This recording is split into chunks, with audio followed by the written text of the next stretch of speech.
everyone, and welcome. Hope you're keeping fairly well. This is the Black Shadow in the flesh. Scary, right?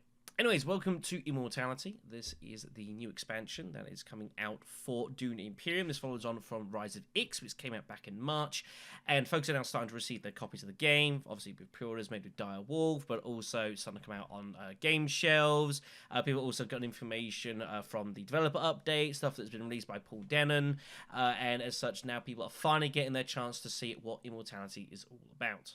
I want to do two things with this video. The first being that if you're still not very familiar with Immortality, this is going to be hopefully a good launchpad for you guys to get an understanding for what's going on. I'm going to use this to introduce all the new mechanics, be it with the research, the new deck, grafting, all those mechanics to get you up to speed of where we're going.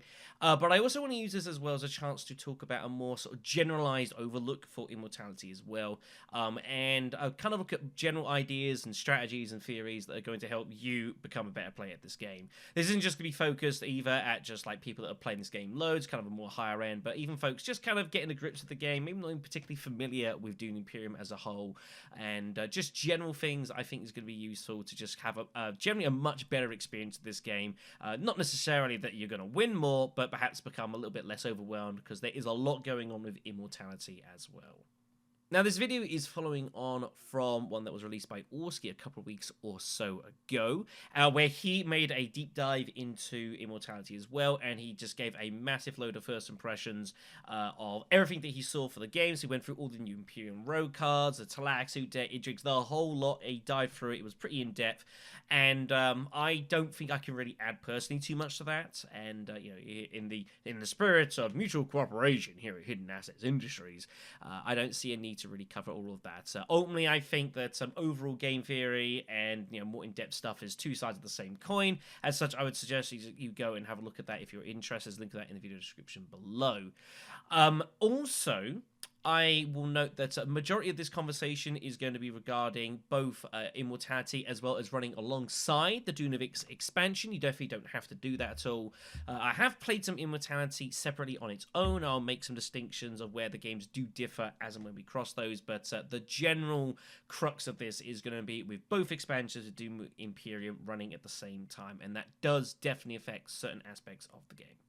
What I've done for you guys is if you go into the video description as well as look at the time bar, everything is split up into the various sections I'm going to be covering today, and it's going to be under basics, which is just covering general game rules and how the game works for those that are not yet familiar with too much of what's going on, and theory sections, which is going to be my thoughts on what you want to be looking to do with the game, and perhaps also some more advanced concepts thrown in for good measure.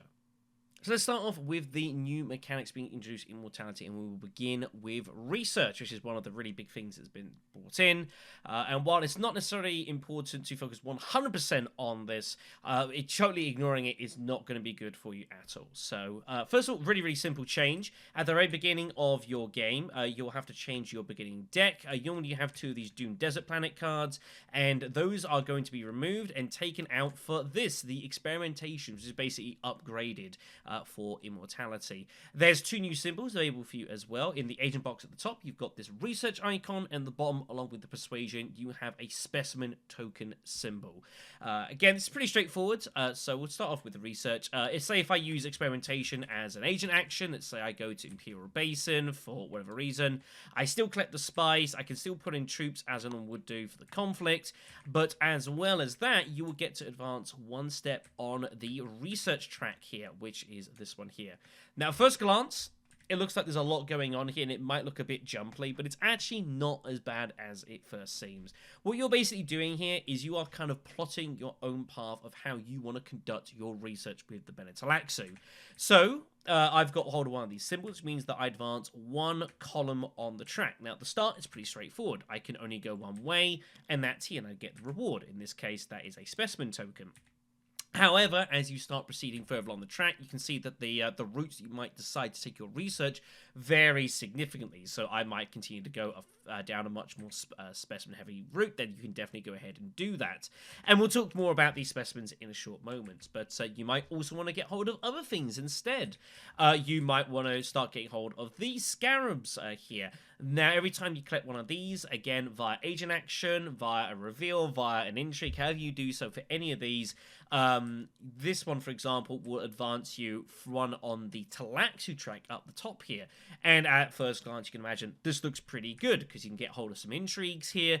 There's also 2 victory points available for you as well, which is pretty big. The first player that makes their way to this 4th one also gets hold of a couple of bonus spice, which is, you know, not too bad. I'm not going to say no to that. But getting hold of these beetles is definitely a bit tricky, and you've got to be careful about that. There's other rewards available for you as well. You can, if you want, there's stuff like card trashing, for example, which is super good. It's probably better in Immortality now. You can get hold of some loose resources. There's some spice, there's some slide, there's a faction bump for you available. You can also as well, which is really unique to the track and really awesome, there's this one spot here. And this lets you actually trash an intrigue card out of your own hand without using it, and using that to replace for a new one, as well as drawing an extra card into your hand. It's really unique that you can do that. There's very few ways to trash cards in the entire game. You think you've got Core Intrigue, which lets you cycle one out for a new one. There's probably something else I can't think of at the top of the moment, but this is a very cool, unique effect, and makes this actually quite a really cool space for you here. Now, there's also additional rewards available to you depending on how much research you've made as a whole, and that is denoted by these 2 things down the bottom here. Again, fairly straightforward. So once you get hold of, you get advance yourself to at least the 4th column here, you'll gain access to this first benefit, and this is pretty straightforward. So you've got the Tleilaxu deck here, for example, and I'll get into it more in a second, but basically, normally when you pick up cards from here, much like with the Imperium row, you pick up a card and it goes into your discard pile for you to draw later on, and it's exactly the same for the Tleilaxu. However, once you get to this point, you can, if you so desire, put Tleilaxu cards on top of your draw pile so that you can get them into your hand a lot faster. This is a pretty nice, useful bonus, and as such, definitely rushing to get here pretty soon to buy these cards, get maximum effect of it, is definitely not a terrible idea. Also, once you get to the very end of the track here, you can also as well change how your research symbols work. You can't physically advance the track any further. So these symbols then turn into draw symbols, which is pretty good. Say, you know, you think later on in the game, you could go experimentation, mine to one of these spaces here, and also draw a card, much like Ariana does as standard. Ariana can draw 2 cards going mining for spice, and this is pretty good later on for getting those power cards a lot quicker. You can use it for spice must flow strategies, most definitely. If you've got a very sword heavy deck, for example, you can look to get hold of more of those to try and edge your way in some late game combat. There's definitely a multitude of uses for this here. Now, this is not the only way you can research as well. There are various other cards available in the Imperium row and the Tactical deck that give research. The research station itself on the board has also been modified for the Immortality mod here. As you can see here, instead of how it usually worked, pay to water, draw 3 cards, it is now pay to water for 2 cards and a research bump. And that makes this definitely a much more viable space, sort of more earlier game. People that have got a lot of water for whatever reason can even consider coming here, taking some risk, uses it to advance the research track a bit faster than other players might be able to do so. Although it should be noted, of course, once you've finished out your research track, this still works just like it did back in the base game of 2 water for 3 cards.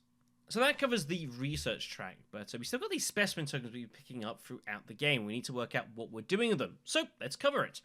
So, as I said, throughout the game, if we've been requiring these throughout doing experimentation or by advancing along the research track, we pick up these specimen tokens. And these are basically a currency that you use in order to buy stuff from the Bear and Tleilaxu. It works quite similarly to how you use Persuasion in the base game to pick up cards on the Imperium row, in that every time it is your reveal phase and you reveal your cards, you would normally buy stuff for the row, you can spend your tokens to buy from the Tleilaxu.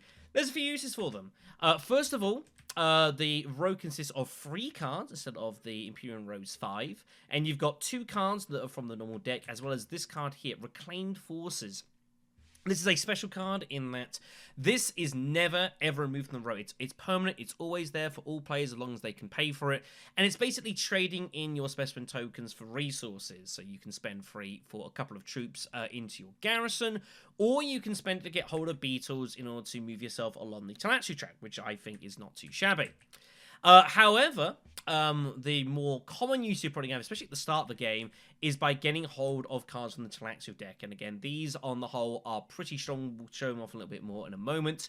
But again, states you reveal, and I'm like, this in 137 doesn't look too bad. I think I could make good use out of that. Well, let's go ahead and get all of that. So I would spend 2 specimen tokens. I'm not the 4th column of the research track here currently, so the card's got to go onto my discard. But again, I buy it. I just get a beetle on the spot. Pretty nice. That's an intrigue card. I'll go ahead and take that. That's pretty useful. And then once that's bought, another card comes into its place. Fairly straightforward.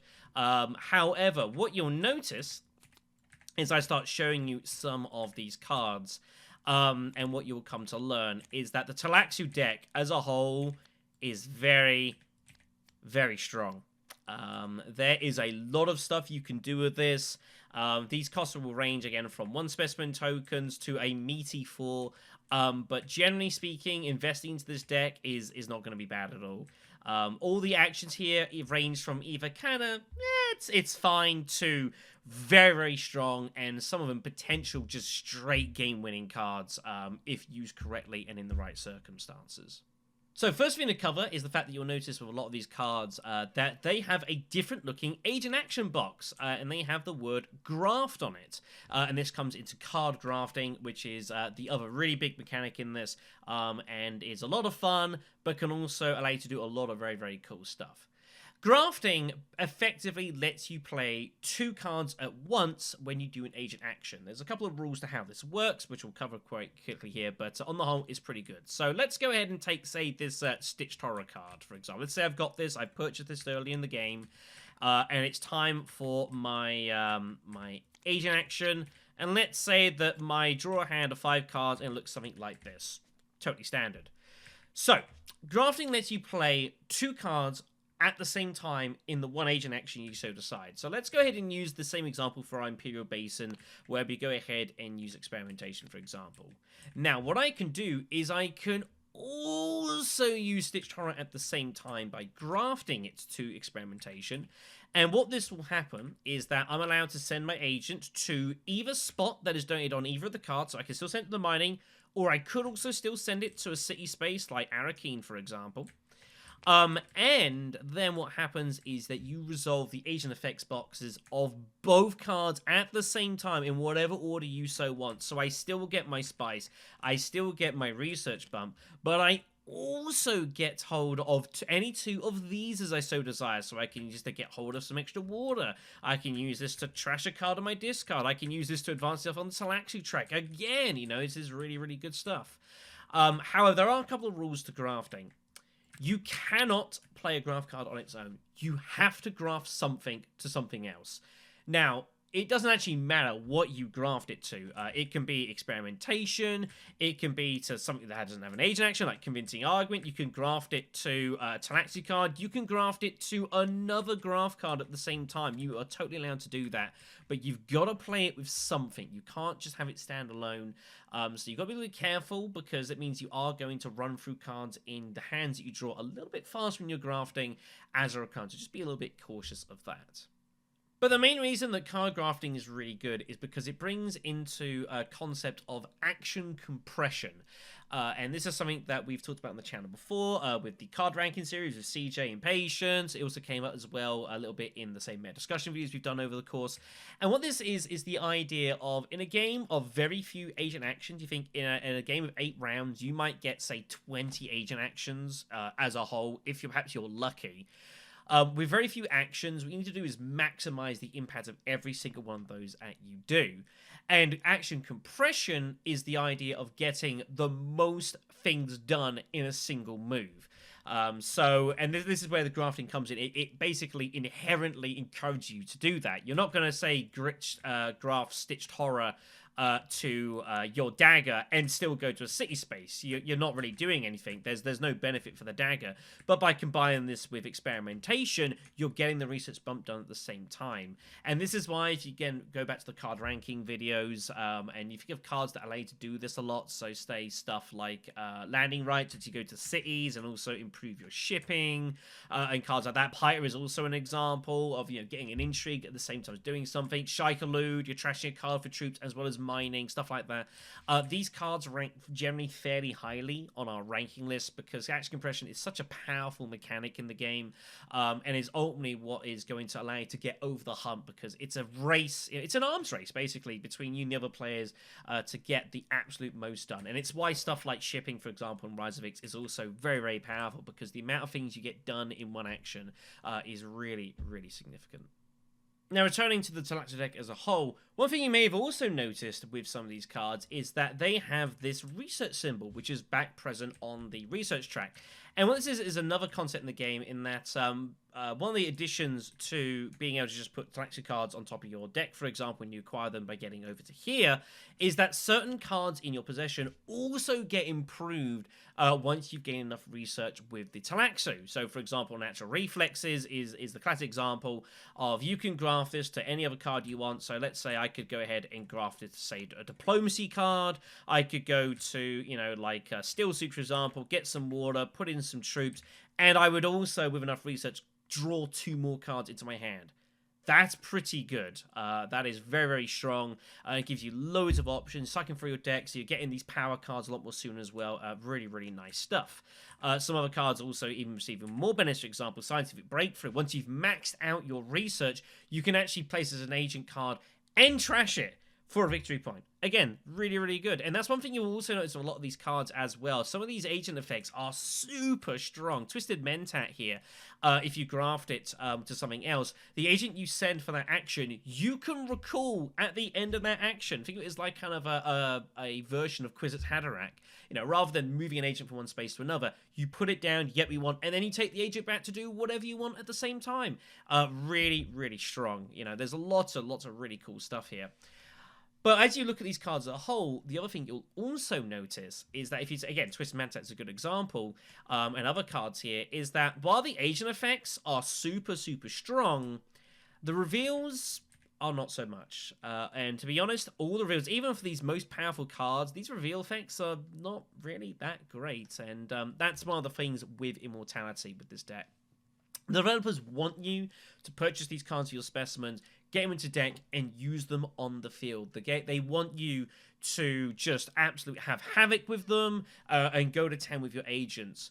But they don't want you just sitting these in the deck and just drawing them and doing nothing with them. That's not the point. They want you to be, using these in places of stuff like reconnaissance, in places of stuff like daggers and such, and actually making full use of these cards. So you've got to be a little bit careful of that as you get these cards.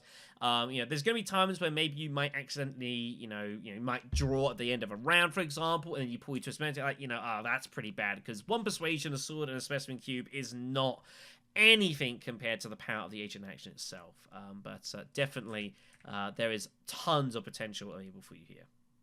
It should also be noted as well that some of the intrigues brought in for Immortality also receive buffs from getting hold of research. I'll give you some examples here of some intrigues that do so. And again, this is a concept you want to pay attention to. And if you do, especially pick up some of these endgame cards, for example, where if you've got to the end of the research track and on another condition, that's a victory point.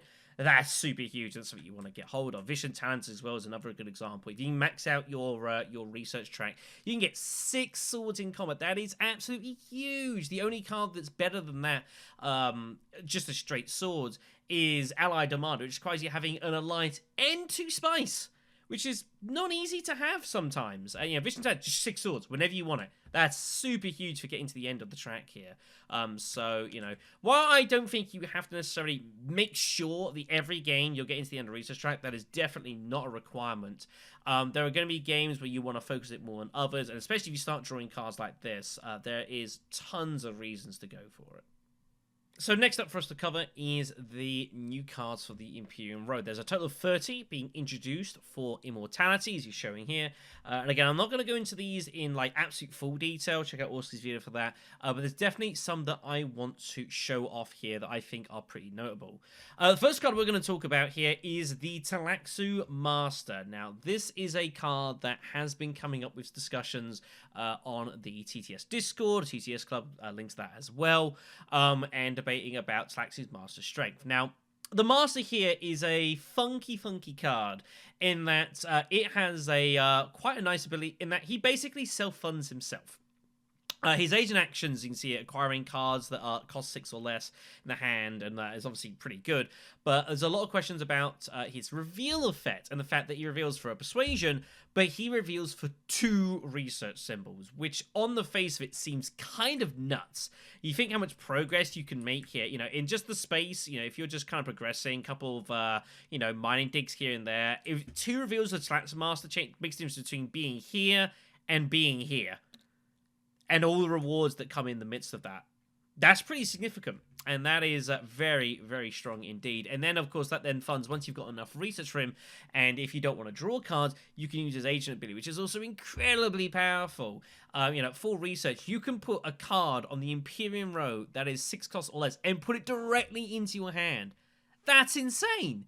I think that's the cards of, like, say, Treachery, Gurney Halleck, Leet Kinds, you know, Weber Powers, and, you know, all these insane cards you can pick up here. Even some that are on the Imperium Road itself here, like, and for this as well. That is crazy. You know, negotiated withdrawal, you can make a sudden retreat of troops to get bumps. There's loads of stuff going on here. And it has raised some questions that in the hands of people that know the game very thoroughly, the boundaries for Tleilaxu Master, and it's something that I'm sure is going to be experienced, I suppose, by more players as people get a chance for it, but definitely very, very, very powerful card. But there's not just like the absolute top of it. There's some really fun cards in here as well. Steelsuit Manufacturer is becoming a personal favorite of mine. I think this is really, really entertaining. In the fact that it doesn't give you the best of access, for example, but you can play it. You can get ward, which of course is really valuable. But if you have the Fremen Alliance, you can return this card directly into your hand after you play the agents. You can actually replay the same card again and again, or use it and then for its reveal effect, which has some Fremen Bond for some spices, is really fun. Some cool stuff I've been doing with this in a game or two I got to do. There's a card here as well in the Imperium deck I didn't talk about too much. Gola. And what this allows you to do is when you play Gola, when you graft something, this has the same agent box as something else, with a couple of exceptions. And so what I've been doing is say I had the Fremen Alliance, and then I would say send Gola and Steelsuit Manufacturer over to Research Station. I draw a load of cards. Obviously, it spends me 2 water to have to do so. But then because Gola is copying the card, I get the water right back, refunded straight away. And because I had the Alliance, I was then able to return both cards into my hand, along with the extra cards I'd drawn, and have just a massive hand, and just doing all sorts of crazy stuff on reveal. Really, really fun, great entertainment. I wouldn't say it was necessarily the best use I could have found for it, but it was still pretty entertaining to do regardless. There's also, however, some very strange cards here which do need a bit of work for. A good example of that is going to be Clandestine Meetings. So its agent box, for example, is really good. You get a bump with the Bene Gesserit, and you get an intrigue card. But the card has no agent icons by itself, which means that you have to find a way to incorporate it and include it with grafting, basically, to something else to actually get any use out of it. You can also set it as well with Dispatch and Envoy, for example, but that's only a 1-turn fix. So this looks really nice for the price that you're paying, but you've got to be able to get it with something. And of course, if you draw this without a graft card, it's doing basically not a lot in your hand, and that's kind of unfortunate. There are also other cards that are improved by grafting for whatever reason. So Interstellar Conspiracy, for example, is a good one, in that if you graft this along with an Emperor Spacing Guild card, you also get a bump as well with a faction of your choice. Another good one would be Sardaukar Quartermaster, which if you graft this with something else, you can play it standalone, but if you graft it with something else, you get an extra troop and card draw. really, really nice. There's also cards that even reward you for doing things that you might want to be doing anyways, and the ones I'll point out here is Replacement Eyes, and especially the Dissecting Kit, which basically are rewarding you for trashing cards. You know, the Dissecting Kit, for example, if you play this with something else, you can then trash the other card and get a Specimen Cube, which is so good for its price. So you could say, for example, you know, those daggers that are being really pesky for you, well, why not play a dagger along with Dissecting Kit? Go to Mentat, you know, you're getting an agent action. The dagger, you trash it out your deck, you're getting a Specimen Cube for the tanks. Really nice. You know, and Replacement Eyes as well, you can trash a card to draw, and when you eventually trash this at the back end of the game, you're getting a Beetle for your troubles. Super good. Unfortunately, however, not all cards are ultimately created equal. You know, for every For Humanity, which lets you, once you've got the Bene Gesserit Alliance and you reveal it, you can actually take a double debump with a faction for a guaranteed victory point instead of one that you might lose with an alliance, for example. There is a Shout Out Mapes, which is not the best card going. There you are, I was trying to find you. It's basically kind of an improved scout. Instead of city access, you've got Fremen, and you can also deploy or retreat one of your troops. I don't think I'd say Shout Out Mapes is a terrible card by any strength, but when you consider some of the strength of some of the other stuff going on here, definitely there is some pretty strong stuff going on, and maybe is not what you want to be looking to buy, especially when you then also incorporate if you're using the Rise of Ix decks as well, which also has some really strong cards, especially for, you know, you think for other cards of 2 costs, you've got like In the Shadows, you've got The Voice, for example, so it means that cards like this are probably struggling for overall relevancy, which is a shame. Now, there's also a few cards that can be improved upon, but it depends on certain other conditions, which can get a bit nichey, but I'll talk about these as well. So let's go for Show of Strength, for example. So if you have more deployed troops in the combat than each opponent, then this card gains council access and mining access. But if you don't, it has no agent access at all. Kind of nichey. You know, if you're going to go for a really combat-heavy strategy, you can definitely get some use out of that. And the fact is that you can draw 2 cards as well is also pretty decent. You know, I won't complain about that. But is this something I would use often? You know, it's dependable. If you don't get the access, still getting 2 swords, I guess that's not too bad. Blank Slate as well. If you graft this with something else, doesn't matter what you graft it to, this card gains all full access wherever you want. So you don't have to worry about what you're grafting it with. You can send both of them to wherever you want. That's pretty nice. Long Reach is also an interesting one. So if you've already played a Bene Gesserit card, this gains access outside of factions. And when you play Long Reach, you can bump 2 different factions and get an influence from them. That's really strong. However, a thing to note for this card and Show of Strength, for example, is that you do not have to necessarily satisfy the above text. If you graft this card, as far as I'm aware, I might be wrong, but as far as I'm aware, if you graft this card with something else, so let's say I graft this with, let's say I go to Long Reach and Tleilaxu Researcher, for example, and I graft these together and go to a council space, I get this. But even though I've not necessarily fulfilled the Bene Gesserit conditions to give it its agent symbols, I still get the influence bumps. And that is really strong. For something like Long Reach, for example, which, you know, having played a Bene Gesserit before is not always possible because, you know, you may not find any Bene Gesserit cards. This is a way around for it, and possibly makes Long Reach an even better card than having to play Bene Gesserit before, because you can obviously, you know, put it with whatever you want. So that is super strong. Couple of other fun ones we'll quickly talk about as well. Imperium Ceremony is pretty entertaining. So if you buy this card, you basically do what 100 Moritani does at the beginning of the game, in that you take the top 2 cards from the Intrigue deck, you keep one, and then you put the other card back on top of the deck. So that's pretty nice, because obviously you're inherently getting the choice of 2 Intrigue cards, so you might get a good one, a bad one, and that's fine. But it also means that you know what the top Intrigue is, and you know who picks it, so you will always know one of their Intrigue cards, and potentially, if it's like a combat card, or it's a drawing card, something like that, or something that's conditions-based, maybe it's like to do with High Council, you can know when they've got that potential, so that can be really useful information. And Imperium Ceremony as well also just straight reveals for free persuasion if you don't play it. That's really good. There's not many cards in the game that reveal for free persuasion. Piter, for example, is one. Lady Jessica's the other. You know, so we're talking the realm of like some of the really best cards of the game here. So that's pretty darn nice. There's one other card I also want to talk about as well, which I think is also of note, and that is the Tleilaxu Surgeon. So on the face of it, its agent action seems insane. You send this to a space, and you spend 2 specimen cubes, and you get 2 Tleilaxu trap bumps. That is huge. However, I do think this card can be a bit of a trap. The reason for that is the fact that obviously you need the specimen tokens in the first place. And what I think tends to happen from my experience of playing this game a little bit is that as you go through later in the game and you start expanding your deck with these draft cards and other stuff you're doing, is that it can get harder to actually get these specimen tokens in the first place. But just because your experimentations, you're coming across them less, so you're doing less revealing of them to get specimen tokens. Also on the research track as well, once you get to here, at this point, there's only one more specimen token to find, so you've got to fund them elsewhere. So the problem is that you're going to end up in situations where you're going to have this card in your hand and not the specimen token to use it. Now, you're going to go, hold on, Shadow. What about its reveal effect? And I would say, you know what, you're actually quite right. You know, you can lose 2 troops in garrison, whatever you want, and use those for specimens, and then that obviously can fan Tleilaxu Surgeon later on.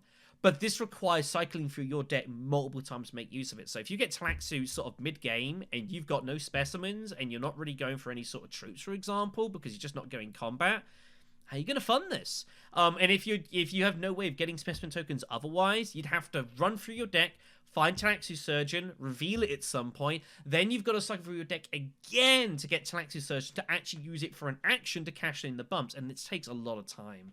So, while I think if this potentially can have a ton of use and combined with some other cards can be pretty effective, just be a little bit careful. Don't be completely swayed by its agent action. I think there is a bit of risk here. So make sure that you are ready to rock and roll. You know, you don't want to have Tleilaxu Surgeon and, say, Organ Merchants, where you're also spending your specimen tokens for stuff. You will never get enough specimen tokens, realistically, to, say, fund both cards at the same time. So next up, let's talk about atomics. And no, this isn't some weird detour into Civilization, but we're talking about family atomics. This is a new thing that's been brought as well into Immortality. And again, the concept of this is fairly straightforward. So, every player at the start of the game gets 1 atomics token. And at any point on any of their actions, it can be an agent action, it can be reveal, it can be start, beginning, end, whenever you so desire, you can use atomics to change the Imperium row. And this is how it works. So let's say that I've go ahead and played my reveal, for example, and I've got 5 persuasion, and I'm looking at this Imperium row I've got here. And there's some okay cards, you know, Jester Arrakis could be alright, but Benedict's kind of iffy. Jamis is not bad, you know, for the infiltration is fine, but maybe, like, you know, it's quite a combat-heavy sort of deck. Challenge Directorship I would love, but obviously can't afford. You know, maybe I'm playing as someone who, you know, combat necessarily isn't what I'm doing. I'm looking to go towards Spice with Flow strategies, perhaps influence building, perhaps, you know, and maybe there's lovelies like Beast and Baron around. I'm just like, it's not going to be for me. So what you can do is you can decide, I'm going to use atomics. And what will happen is you will take out the entire Imperium row. All 5 cards go, and then you will replace them with 5 brand new cards. So, for example, let's say I've got that, and now I've got loads of options for my 5 persuasion. You know, Gurney Halleck, you know, is obviously an incredibly strong card. Keys to Power gives benefits if I've got Emperor Influence. You know, Guild Bankers, beautiful card for Ilban here. Fantastic card for him. Council Access, Spice of Flow is cheaper. Chris Knife, you know, sneaky way to improve my throwing bonds on the side. You know, lots and lots of good stuff going on. That can be combined with my liaisons, so I'm going to be buying to make use of Guild Bankers. And so that, as you can see, is really, really good draw for us. Now, the first thing to note here is that ultimately, you've got to bear in mind that if you're playing Dune Imperium with the Rise of Its expansion and the Immortality expansion, the deck is enormous. There's now, I think, 135 separate cards now available in the game, which is a huge amount. And so what this means is that you got to be really careful if you're gonna get a high reveal and decide you're gonna change the road, because you have no earthly idea what you're gonna draw. You might draw cards that are gonna be really good and potential ways for you to help win the game, but you might not draw very good stuff. You might still draw a load of combat cards. You might draw some scouts, some infantries, you know, and bits and pieces that you're not really gonna make heavily use of, and that is definitely a risk you need to consider. The other thing you've also got to bear in mind is that you can only do it once. So if you do it kind of spuriously and you go for a draw and then suddenly there's not a lot of interest to you there, you're then subject to the whims of every other player who still has the option and they can take it for you. So you've got to be kind of careful when you decide to do it because once you've done it, there is definitely no going back. So there's an example of using atomics to try and improve your own deck and allow you to get hold of better cards. However, there is, of course, the other side of the coin. And it's something that I think is going to become more prevalent as people get more used to immortality and are more willing to take risks. And that is, instead of using atomics for your own gain, that is using atomics to try and be a detriment to your opponent. What I mean, let me give you an example. Let's go back to the same Imperium row reveals. Let's say I've already revealed in this situation, and this is how the row looks after we bought whatever cards we have. Now, before we pass our turn, let's have a look at the next player. So let's say we've got a Helene here, for example, and we've noted that in her actions, she's been kind of playing a little bit strangely here, for example. She's gone Dagger, Tech Negotiation, she's used Reconnaissance, and she's been drawing a load of cards here into her hand. And she's also out of actions, so she's about ready to go buying. Let's look at the row, for example. You know, if players are doing this, they're looking to buy some high persuasion cards. Now, she could well be looking to buy Spiceless Flow, which always is good for a point, but Challenger Exorship's still sitting here. And if we've got the influence tracks, we'll notice that if she gets a bump for all these influence tracks, she can make a lot of use out of that and is going to gain a lot of victory points. So rather than allowing that to potentially happen, we don't know what she's got. We don't know if she's got enough persuasion to buy it, but we're frightened to death that she does. Well, rather than take that risk, we're just going to go ahead and take Challenger Exorcip completely out of the game and just get it out of there so it's not something that we have to worry about. Now, there are a couple of misconceptions, I think, about this and has some discussions with various people. So, on the face of it, stopping her getting Challenger Exorcip seems huge. In the fact that we have stopped her getting hold of free victory points. We want to get this alliance. She's challenging for that as well. And it's a good way of trying to ensure that we get hold of it. And so of it, that seems pretty good. However, there is a problem here that you have to bear in mind. And I think this is one of the big traps for trying to do this. Let's say that she did have 8 persuasion to buy Challenger Exorcip there and get hold of that. Well, just because you've gotten rid of the row and Challenger Exorcip still is gone, she still has 8 persuasion. And when she goes ahead and she reveals her hand, she still has 8 persuasion and she can still buy some very strong cards. I mean, look at what we've turned up here. Treachery, for example. I mean, that in Helena's hands, I mean, that Bear Dress Alliance is looking pretty bad now. You know, Opulence as well. Just revealing for slow. An incredibly powerful card. And even if she doesn't decide to do that. War Peddler for extra water. Truesayer, deck cycling. Satellite Band, for getting extra resources as well. Lots of really capable cards. And this is what you've got to be careful of. Just because you get rid of a really strong card and deny it to your opponent, you might end up turning up 2 or 3 cards that are just as strong, if not perhaps even better. Let's say, if, Helena had been playing the game and had, like 11 Solari, for example, and she hadn't really had much of use. Maybe she's got Shuttle Fleet, she's picking up this cash, she hasn't got much use for it. Well, now she does. She can just print victory points with that, and there is nothing you can do to stop that. That is a huge problem. So you've got to be careful of deciding you're going to do it. You need to be able to justify that the action you're going to take is going to be worth it. Now, this again goes back again to the size of the Imperium deck, in that the problem is, because the deck is so huge, you have no idea what's going to come out, and because the deck is so large, it's not really feasible to try and keep track in your games of, like, okay, well, these 26 cards have been shown so far, and, these people have bought these cards, and these cards got removed. It's just, you can't do that every game. It's a completely ridiculous concept, and it's just not really worth your time. Alternatively as well, you can't be absolutely terrified of atomics and think, oh gosh, if I atomics this row and she gets hold of this one card, that's terrible for me. Let's say that this is the row and I trash this and I'm terrified that Challenger Exorcip does come out. Well, there's 125 cards here. The odds of Challenger Exorcip being turned up here are what, maybe 2%? I don't know. I haven't done the maths. I'd say probably about 2%. You can't be terrified of that. If you've destroyed this row and she's enough to buy Challenger and it comes out, that's just kind of bad luck. But this is the whole nature of atomics. Atomics is a punt. It's a complete, you don't know what's going to happen.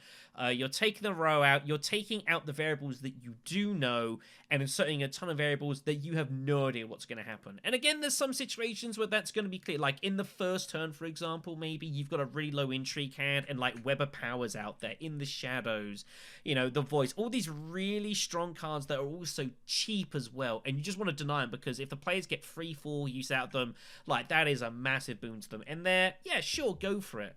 But in these kind of more sort of niche situations, sometimes you might have to decide to bite the bullets and accept that if you're going to take the row out, anything can happen. Sometimes it's going to be good for you. Sometimes it's going to be bad. You know, let's say I take this row out and Lady Jessica turns up. Well, that alliance is still gone. And you've instead, you know, you've taken out one really strong card that gives a load of bumps, and now she's got Lady Jessica, which is possibly even stronger.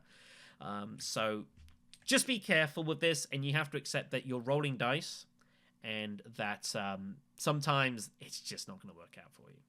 So that covers pretty much everything that there is new in Immortality. We've already started to touch upon some of the more kind of advanced ideas of stuff that you want to do in this game.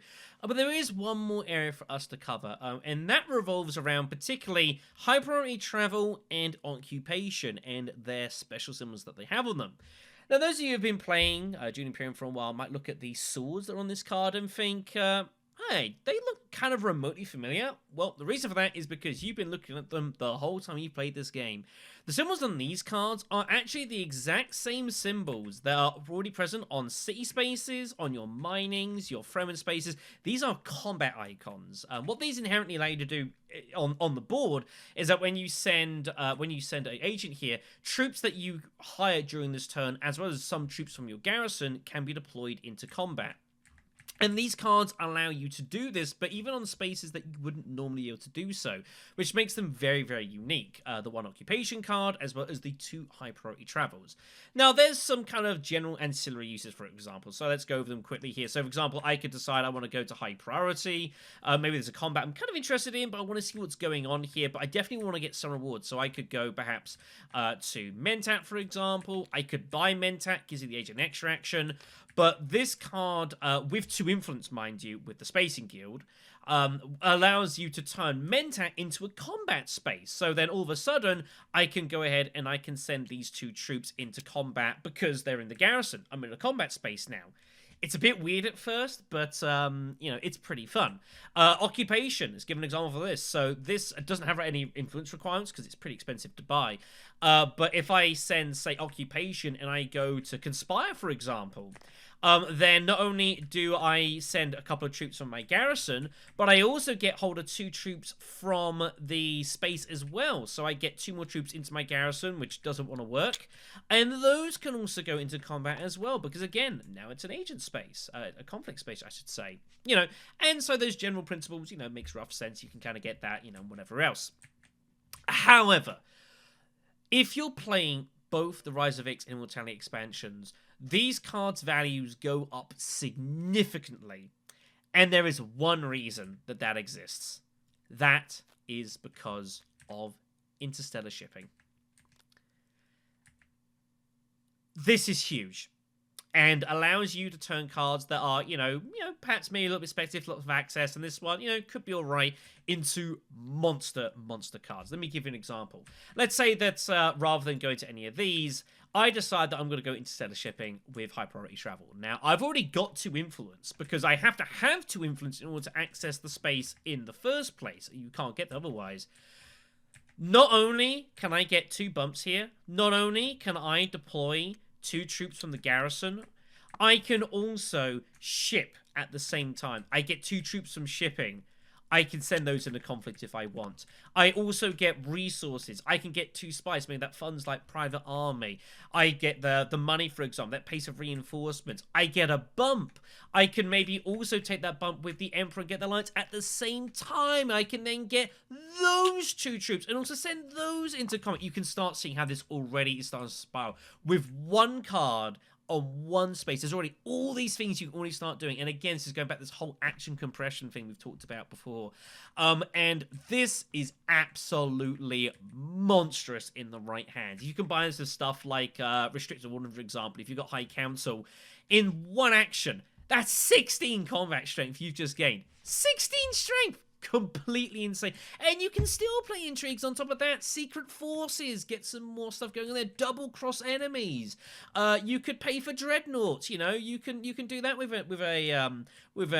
the restricted ordnance card. I think it is, whatever it is. You know, absolutely monstrous. And you can put tons of troops in from absolutely nowhere. You know, I mean, this is like a Highliners trip. Except I've not gone there. I don't need 6 spice. I've gained spice while doing this. Completely nuts. Now, speaking of that sort of ilk, there comes the other place, but this can be really, really strong with the Rise of X expansion, and that is with techs. And that is going up here. Now, these spaces aren't always the most heavily used in this game, but let's take a really cool example here that I think is really fun, especially for high priority travel. Let's say that, you know, we're playing as whoever we are. We've actually got ourselves, you know, some fair resources. Maybe I was looking to go a Highline trip early. It got blocked. Someone got in the way. You know, I've got some money to give. I was going to go Swordmaster, perhaps. That also got blocked as well. And I've got this in my hand. Here's this for an option. Go Dreadnought. Dreadnoughting has typically not been particularly well looked at in the Rise of X, kind of among higher playing. And the reason for that is because although Dreadnoughts themselves are actually pretty useful, you know, the fact that you're getting free combat strength, these things are reusable, they can't get destroyed, if you lose a combat, they just go back into a garrison, you can redeploy them really quick, you know, that's pretty damn nice. But the problem is that when you're going here, typically you have to buy the Dreadnought and then it goes into your garrison. Then you've got to do a follow-up action and then actually send it out in the first place. And this isn't really great for like a time compression. You know, you're spending a lot of time to buy the Dreadnought, and then you're actually having to deploy it. Of course, with high priority travel, you can buy the Dreadnought and immediately put it in. You don't have to worry about it. You just get it straight into combat. That is super good. And then, of course, if you've got enough spice, you can buy techs on top of it to make yourself strong. We've talked about restricted ordnance, those extra 4 swords, but let's talk about other examples. Training drones. I can buy that. As an immediately free troop. I just flip it, extra troop into the combat, rock and roll. Invasion ships, absolutely deadly. Those 4 troops go straight into your garrison, and again, those, just send them straight in. No worry about it all. You just get straight into conflict here. And it really improves the value of these kinds of damaging, super strong combat techs, because you don't have to worry about setup time. You can just, with the spice, you can get them and play them instantly on the spot. And, you know, like there, I can suddenly send load troops in, you know, maybe with, like, some other techs. Maybe I go conspiring or something as well. I get the bump, conspire the troops, and I buy detonation devices out of nowhere along the Dreadnought, and I win and immediately get the point straight away. You know, that is so much time that you have saved there, and it should not be underestimated at all. Now, obviously, you need the resource in the first place to get hold of this. There's no getting away from that. But if you can't get hold of the stuff that you're perhaps looking to get access to, I think this is a really potentially powerful combination. Not always. There's going to be, I wouldn't say necessarily just get a Dreadnought every time, because, you know, you're still going to need the Solari to buy your Swordmaster. You're still going to want the spice, you know, to maybe pay for breeding, or maybe go for the Highliner later on in your game. But as a short-term fix and just shock value against your opponents, and put them on the back foot, there is undoubtedly value to be had here. So a question that I've been asked by several people comes back to the research track with the main Tleilaxu. And they've asked me, basically, they get to this situation, they see this board, and there's a lot going on here. And it's a question of, what is the best way to proceed on this research track? What way is going to give me the most resources? Which one's going to secure me the most victory points? Which route is going to help me win the game the most? And unfortunately, the answer is that it's just not that simple. And you know what? I actually legitimately believe it's a good thing. I like the fact that there is no one specific route that I don't think is the best way to proceed it, you know, and depending what's going on in the game situation, not only, you know, can you consider taking a route, you should consider what route you want to take. But that doesn't help the initial question of how on earth should I progress through this. So I believe, while there are a few different ways of going about it, I think a nice, easy way to start with this is you need to try and break this down into more manageable chunks. And quite fortunately, the Tleilaxu track actually does a good job of chunking itself and makes it kind of easy to plot out. And I think there are 2 specific points in the game where you need to kind of make a decision of what you want to do. You can always change it as you go, but I think there's two big decision points. Let me show you what I mean. So let's say this is the complete start of the game. No one's taken any actions. We've chosen our leaders and whatever else, and the Imperium is revealed. And we've got Twisted Mentat and Usurp. Now, these are two of the strongest cards in the Tleilaxu deck. Twisted Mentat Recording Agent is enormous. Usurp lets you graft cards on the Imperium row instead of your own deck, and you use that card. So you could use an Esmar, for example, and use his agent action. You could graft this with Corrupt Smuggling, go maybe like do some mining, get some extra space. There's all sorts of things you can do. Really, really awesome card. However, both of these, while they're strong, are expensive. 4 specimen tokens each. Stitched Horror is another good example of a card that, if you can get it early, super, super, super good. They're expensive.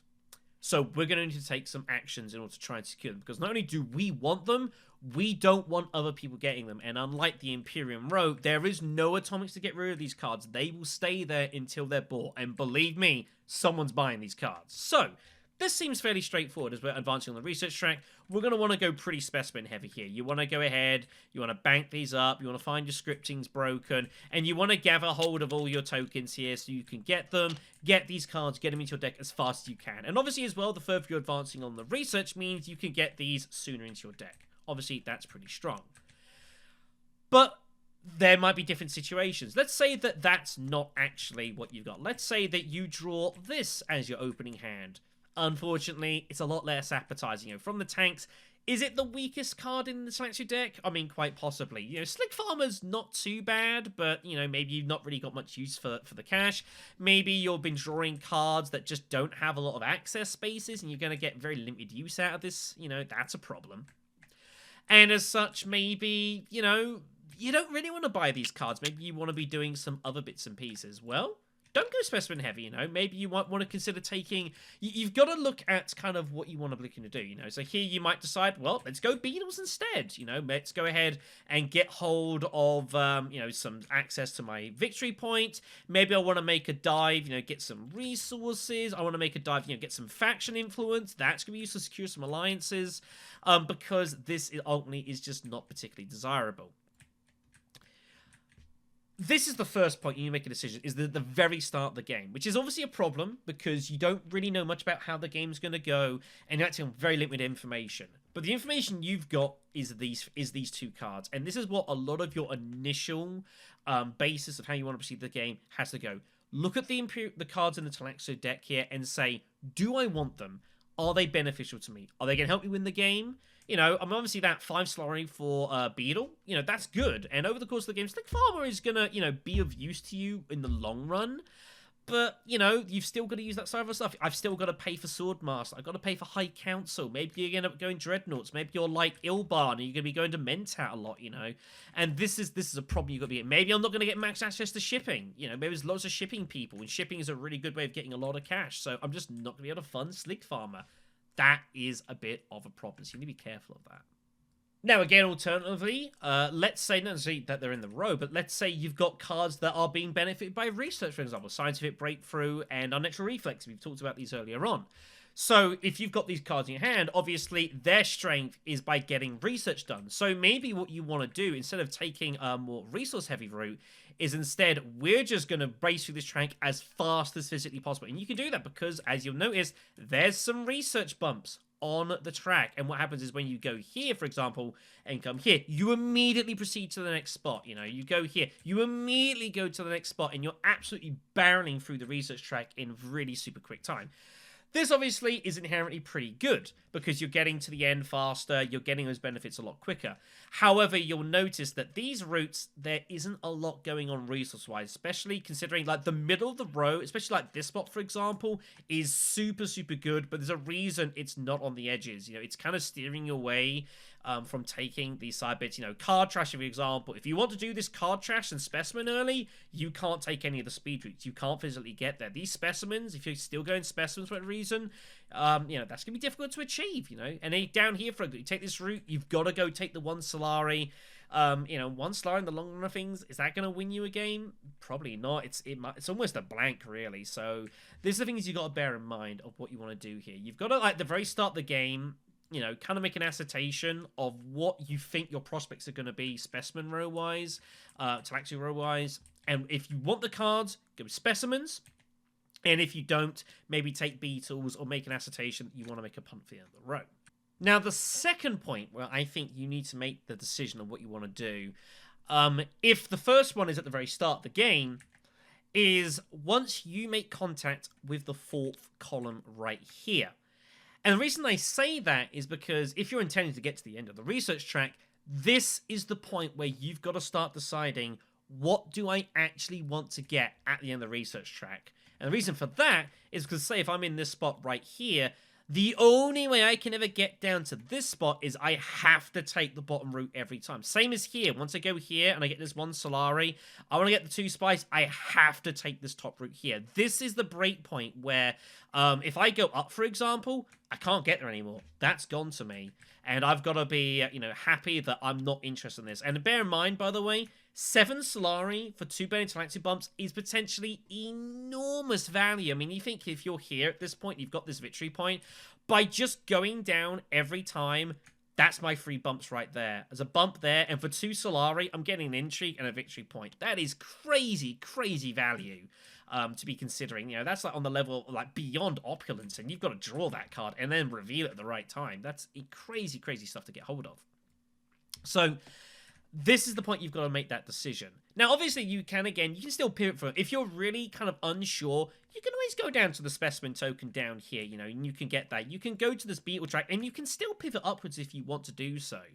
And you might have reason to do it. Maybe, like, you do this, you get this, and then you pick up some intrigues that let you get hold of extra bumps. But here is where you've got to think, what are you going to do at the end game? Have you got cards like Scientific Breakthrough, where you max out your research track, I can just get hold of victory point? Have you got cards like Study Melange and Tleilaxu Puppet that will give me victory points for getting to the end? If so, maybe you don't need to worry about this. Maybe you're better off just racing up the top of this track. You can still go down here and get hold of the 1 bump. That's totally fine. But your priority is just getting to the end here, so you're getting maximum value out of these various cards here, which has got to be considered. And while you could, in theory, you could make this decision about what you want to do every time you make research, analysis paralysis is very, very possible, and it's something you've got to be careful of trying to avoid. It's obviously slowing the game down, but it's not really benefiting yourself either. So I think the simplest way to break this down, start the game, look at the row, and decide, do you want the cards or not? And at this point, look at the game as a whole, look at what you've got in your hands, look at what you've bought, what you could potentially buy, maybe if it's already in the Imperium and you've got the specimens anyways, and decide, do I want to rush research, and what am I doing with the Telilaxu? Am I happy to get hold of 1 point, which I would say most games, you should be getting at least 1 victory point here. I think this is probably about the minimum. But trying to reach out and get hold of the second victory point, I think is really, really difficult to achieve. In theory, you could take this route here and get 5 bumps. That is 8 research symbols you've got to find. That is a load of stuff you've got to do, and you can't just keep mining down here to get hold of those, and you can't just go research station. It's not good enough for your game. So unless you've got hold of agent actions and intrigues or stuff like that that lets you get there, you're never realistically going to make that path, even if it's perhaps the most resource heavy one available to you. So this is things you've got to consider. So at this point, make that determination, go for a goal. If you have to change half of it for a reason, that's totally fine, but I think that is the best time to make that call. Next up, let's talk about leaders for the game. And we still have 14 leaders. There was no additional ones brought in for Immortality, which I don't think is a bad thing. I think Immortality brings in plenty enough game mechanics to keep us busy, and I suspect if we do see more expansions for Dune Imperium, I think the next one will probably see some extra leaders come in, and that's totally fine. So, the question I've also been asked now is, with Immortality coming out, who's the best leader in the game? And much like the previous question, I don't think it's quite as simple as that, and I'll explain as to why. With Rise of Ix, it became rather apparent to me and a lot of other people. I mean, I think it was already kind of existent a bit in the base game, and arguably still is a little bit, that some leaders were just subjectively better than others. You know, for example, because Rise of X was all about shipping and getting as much of that done and hitting and sell as much as you can, leaders that benefited from that, like tangibly, you know, for whatever reason, you know, be it Yuna, she can use the money from shipping, supply and delivery, and Hundro, who can just do it more often than anyone else, definitely get benefit from that in the design for that. Makes total logical sense. But also there's other things as well, you know, faction climbing leaders have always been really strong. You know, Baron Harkonnen, we've talked about him plenty on this channel about how he was super duper strong in Rise of X, and still obviously still is. You know, the Beast is a solid pick. Tessia Vernis is very, very dangerous if she's not kept watching in stuff like that, for example. But what it meant is the leaders that have those more like tangible rewards generally got improved. The ones that is a little bit more circumspect, you kind of work at a bit more, weren't viewed so great. And particularly leaders that draw a lot of cards as well, definitely were not prioritized Rise of X. You know, so Paul Atreides, for example, Count Ilban, Ariana as well, definitely not the strongest picks going either. You know, Ecan's definitely can. He can do some funky stuff, but it depends what turns up. Rombo, we've talked about as well on the channel as well. You know, maybe Rise of X just doesn't really particularly suit him, you know, unless you get some good timing or players just let you do what you want. You know, you've got a bit of a problem there. I think if I had to describe it with Immortality is if you took all these leaders, I feel like the distance between the ones that seem the best and the ones that seem the worst is significantly tighter now than it used to be. And the reason for that is stuff that we speculated on the meta video after the Dune Imperium Cup, is the fact that because there's now so much power on agent actions specifically, that the ones that can just cycle through their decks faster and get these cards more often are inherently going to be better. You know, so Paul, Elban, Ariana, you know, especially when you think of like, you know, if you think you've got between the Rise of X cards and the Dune Imperium, the Immortality cards, and the Tleilaxu deck especially, and Grafting, there is so much power in just getting these actions through, which means you need the cards to back them up, that these leads can just draw for their hands faster, you're going to see them more, you're going to get more out of them, you know, and it's definitely really strong for you. And you don't need to have specialized cards to go to installation. Just any card with a triangle on it, you can get there. And there's loads of cards that ultimately end up doing that. So leaders especially on that don't really see as much of that benefit. Ecans as well is another example of a leader, you know, because he's getting rid of those bad cards early, and he's able to buy some, you know, some cards at free strength, which are still pretty good. And even in Immortality, there's some free cost cards that aren't that bad by any stretch of the imagination. You know, again, he's getting these actions a lot more quicker. I actually think Rombo is also probably somewhat stronger now as well. Because you're going to spice a lot more often, you have a lot less of these situations where the spice is just building up here. People are doing a lot more because of experimentation, and they want to get researching. So, you know, going to Imperial Basin first round, when there's no spice or experimentation, you know, that doesn't feel so bad now. That doesn't look as completely ridiculous as it keeps warping into my hand. Whereas doing that first action with, like, Dune Desert Planet feels pretty bad. And you're like, that's you know, it's kind of like, I've got nothing else to do. I might as well take a free spice. But, you know, that's totally feasible. And so leaders like Rombo are probably going to end up getting more spice, which means they can make more use out of their Ixion technology and get more surprise value out of that, rather than just putting negotiators. They can actually buy these techs and fundamentally improve their game. And also, you think, we've talked about high priority travel, for example, as well. He can also look to get his Dreadnoughts out a bit more quickly now, which of course is good because his Dreadnoughts are just simply more powerful. Another interesting example as well to talk about is Alaza Akaz. Now, Alaza isn't necessarily viewed as the most popular leader going, because she can slow the game down a bit. Her kill Gontax for full spaces, maybe a bit speculative whether it's worth it or not. I don't think it necessarily always is. Especially early game, it can be tough.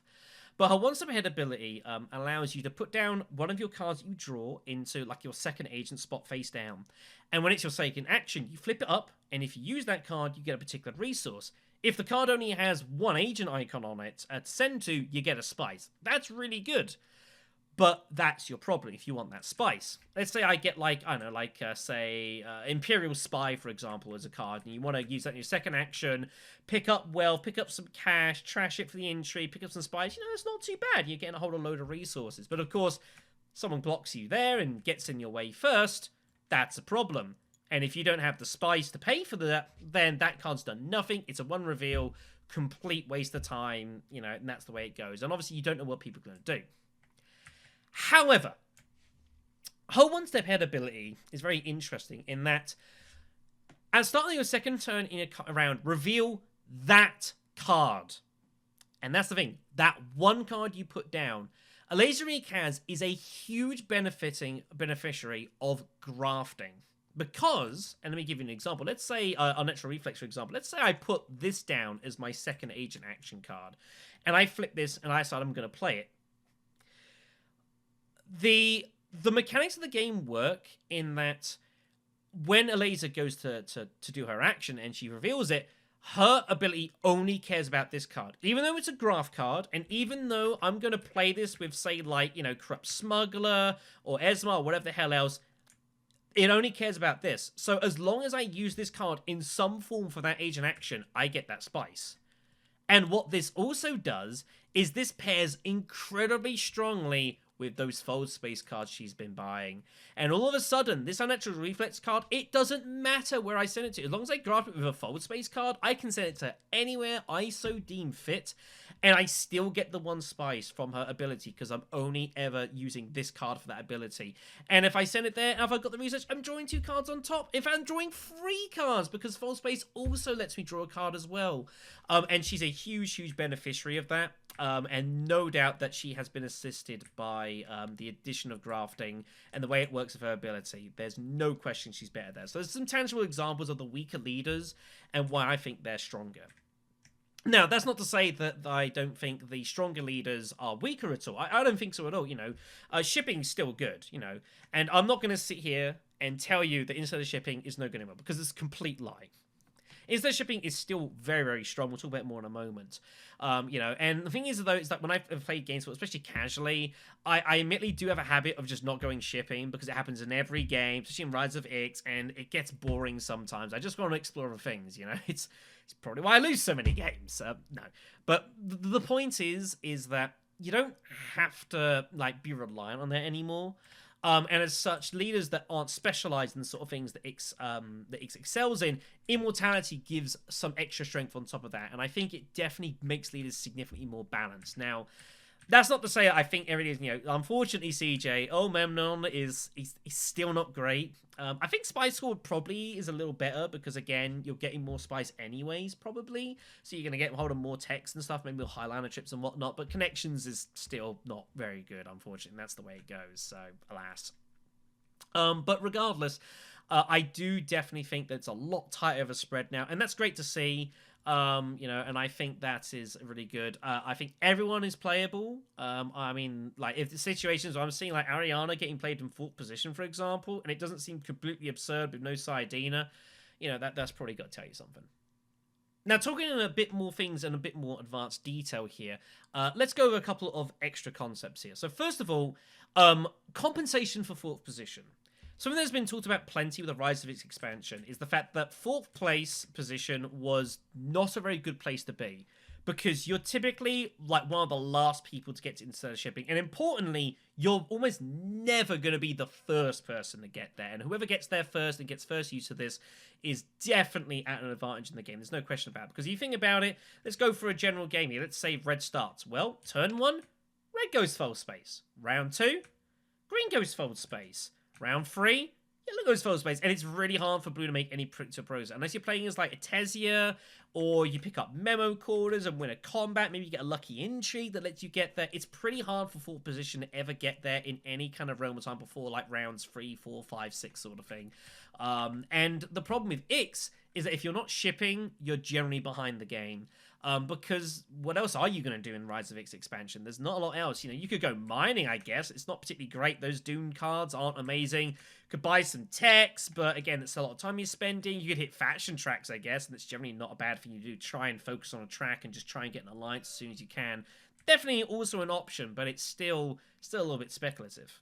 But what Immortality allows is that if you can't go shipping immediately, you've got the research track, and this can definitely be used to your advantage, and maybe it's something you might decide to specialize in.